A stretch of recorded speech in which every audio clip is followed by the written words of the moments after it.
10월 30일 새벽 예배 말씀 시작하겠습니다.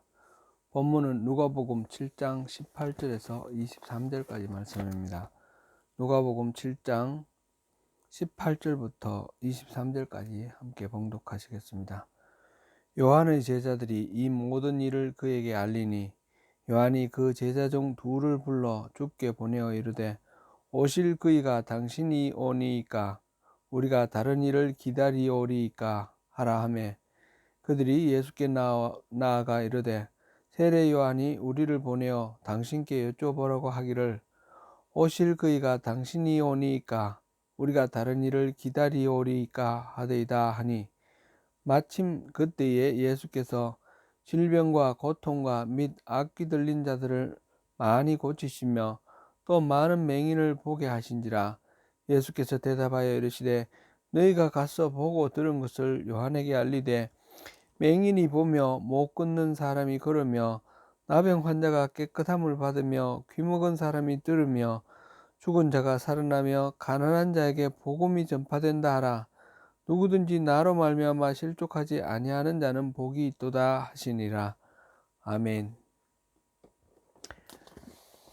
세례 요한은 예수님께 세례를 베푼 사람입니다. 그 이전에 세례 요한은 예수님과 친척 간입니다.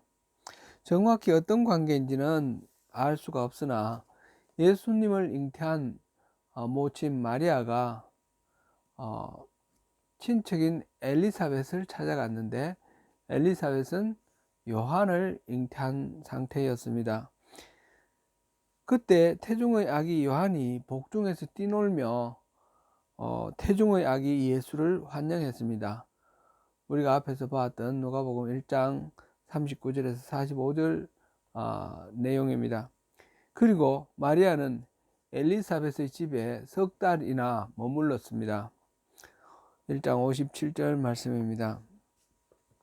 요한복음에 의하면 세례 요한은 장성 후 예수님을 처음 보았을 때 세상 죄를 짓고 가는 하나님의 어린 양이다, 그렇게 말하였습니다. 요한복음 1장 29절 말씀이죠. 그리고 자신의 제자 둘을 설득하여 예수님을 따르는 제자가 되도록 하였습니다. 그는 예수님이 누구신지 잘 알았습니다. 심지어 그는 주님은 흥하여야 하고 자신은 쇠하여야 한다 라고까지 말을 했습니다. 그랬던 이 요한이 누가복음에 의하면 예수님에 대하여 가지고 있던 그 확실한 신념이 흔들리고 의구심을 갖기 시작했던 그런 상황이 있었습니다. 오늘 본문 18절에서 20절을 읽어보겠습니다. 요한의 제자들이 이 모든 일을 그에게 알리니 요한이 그 제자 중 둘을 불러 주께 보내어 이르되 오실 그이가 당신이 오니이까 우리가 다른 일을 기다리오리이까 하라 하매 그들이 예수께 나아가 이르되 세례 요한이 우리를 보내어 당신께 여쭤보라고 하기를 오실 그이가 당신이 오니이까 우리가 다른 일을 기다리오리이까 하더이다 하니 세례 요한은 감옥에 갇혀 있었지만 제자들로부터 바깥 소식을 다 듣습니다. 특별히 요한은 주님께 관심이 있습니다.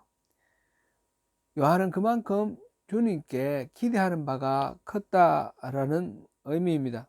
그 기대는 이런 것입니다. 누가복음 3장 15절에서 17절을 보시겠습니다.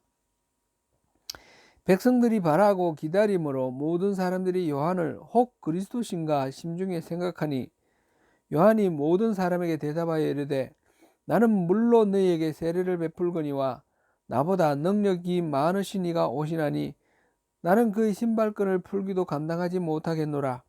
그는 성령과 불로 너희에게 세례를 베푸실 것이요 손에 키를 들고 자기의 타작마당을 정하게 하사 알곡은 모아 곳간에 들이고 쭉정이는 꺼지지 않는 불에 태우시리라. 세례 요한이 선포한 세례는 회개의 세례였습니다.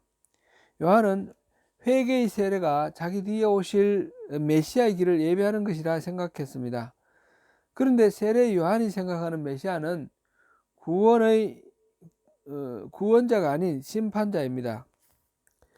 손에 키를 들고 알곡과 쭉정이를 구분하여 알곡은 곳간에 넣고 쭉정이는 영원히 꺼지지 않는 불에 태우시는 그런 무시무시한 심판자였습니다.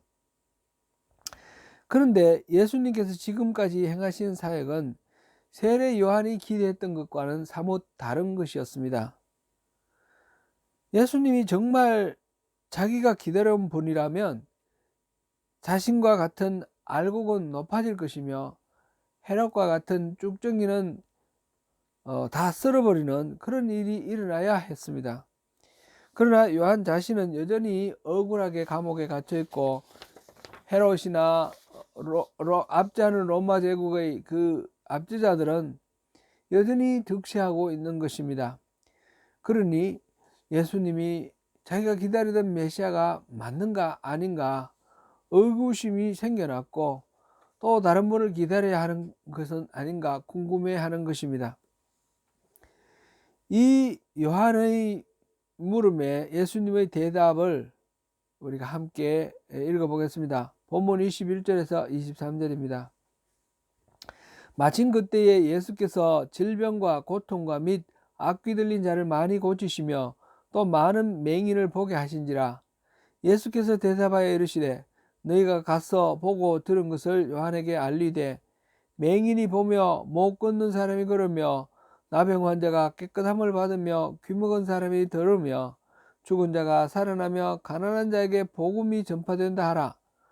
누구든지 나로 말미암아 실족하지 아니하는 자는 복이 있도다 하시니라.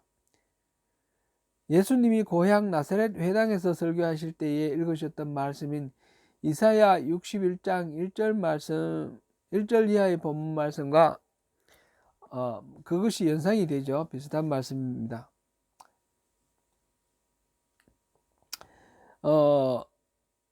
이 부분을 다시 한번 찾아서 읽어보겠습니다. 누가복음 4장 18절부터 19절까지입니다.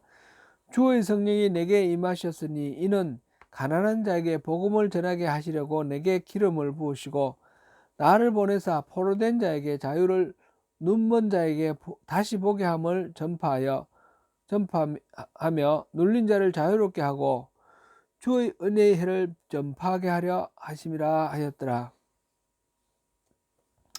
예수님은 하나님의 아들로서 어떤 일을 해야 하는지 스스로 분명히 처음부터 알고 계셨습니다.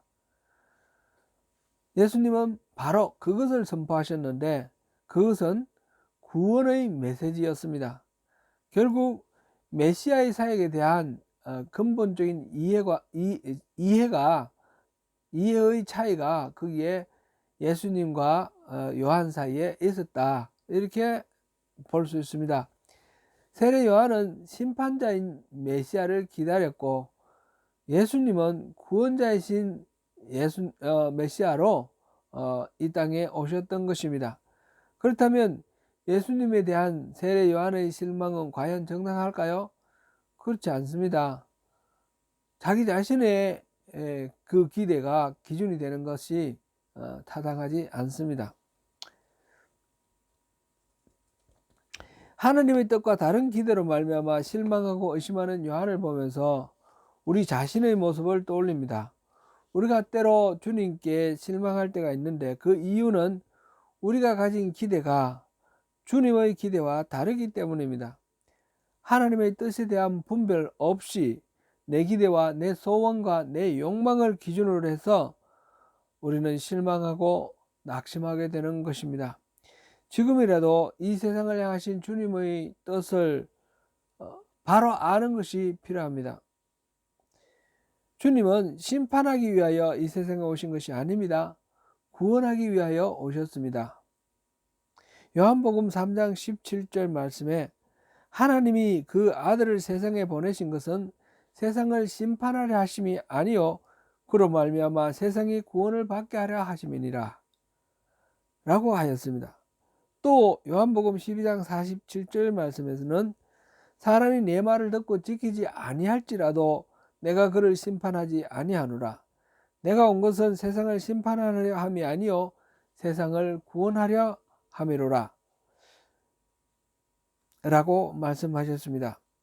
주님의 관심은 분명합니다. 심판이 아니라 구원입니다.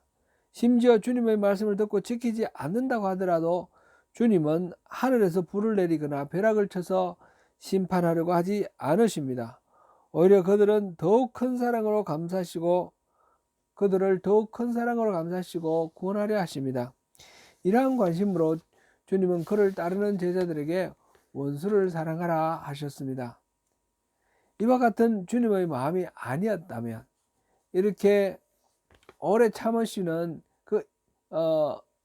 참으시고 용납하시는 마음이 아니었다면 우리들은 아무도 구원받지 못하였을 것입니다.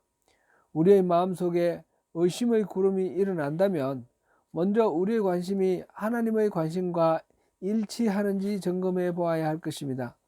우리의 기대가 하나님의 기대와 같은지를 살펴보아야 할 것입니다.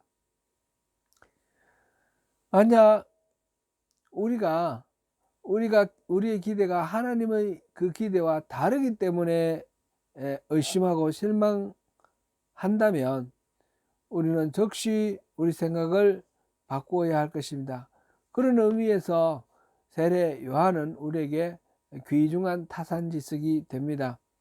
이 시간 우리의 마음속에 자리 잡고 있는 의심의 구름이 사라지도록 기도하시고 주님의 마음을 품고 서로 용납하고 오래 참는 가운데 주님의 사랑을 이 땅에 흘려보내는 은혜의 통로가 되는 저와 여러분이 되시기를 축원합니다.